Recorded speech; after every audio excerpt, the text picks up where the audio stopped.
নমস্কার, আমি Paritosh Banerjee, Astro Vastu consultant numerologist.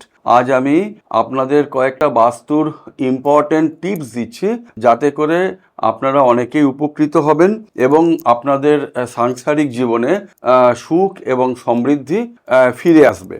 প্রথম কথা, আমাকে অনেকেই প্রশ্ন করেন যে বাড়িতে নানান ধরনের সমস্যা চলছে, কারো রিলেশনশিপ সমস্যা চলছে, কারো ফাইন্যান্সিয়াল প্রবলেম চলছে, কারো বা হেলথ রিলেটেড ইস্যুগুলো আসছে বারবার করে।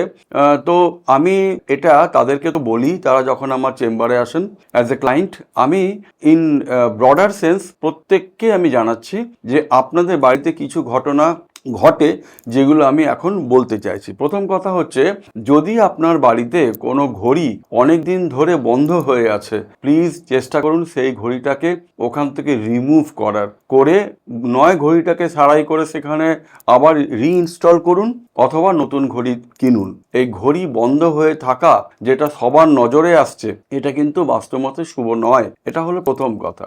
দ্বিতীয় কথা, আপনার বাড়িতে কোনো ভাঙা আয়না থাকে বা কোনো উইন্ডোর যে আমাদের গ্লাস পেইন্টসগুলো আছে সেইগুলো যদি কোনো কারণে ভাঙা থাকে, তাহলে কিন্তু ইমিডিয়েটলি চেঞ্জ করুন। কারণ ভাঙা কাঁচ, ভাঙা আয়না অত্যন্ত নেগেটিভিটি ছড়ায় এবং দ্রুততার সঙ্গে নেগেটিভিটি আপনাদের ফেস করতে হবে। তাহলে সেক্ষেত্রে ভাঙা আয়না এবং ভাঙা কাঁচ অবশ্যই বাড়ি থেকে সরিয়ে দিন। আর থার্ড আরেকটা বলছি টিপস, সেটা হচ্ছে যে বাড়িতে যদি দেখেন কোনো কারণে আপনার কিচেনে বা আপনার টয়লেটে ওয়াটার লিকেজ হচ্ছে, কন্টিনিউয়াস ওয়াটার ড্রিপিং হচ্ছে, এটা কিন্তু একদম বাস্তবমতে শুভ নয়। চেষ্টা করুন কলটাকে ঠিক করতে এবং ওয়াটার ড্রিপিংটাকে বন্ধ করতে।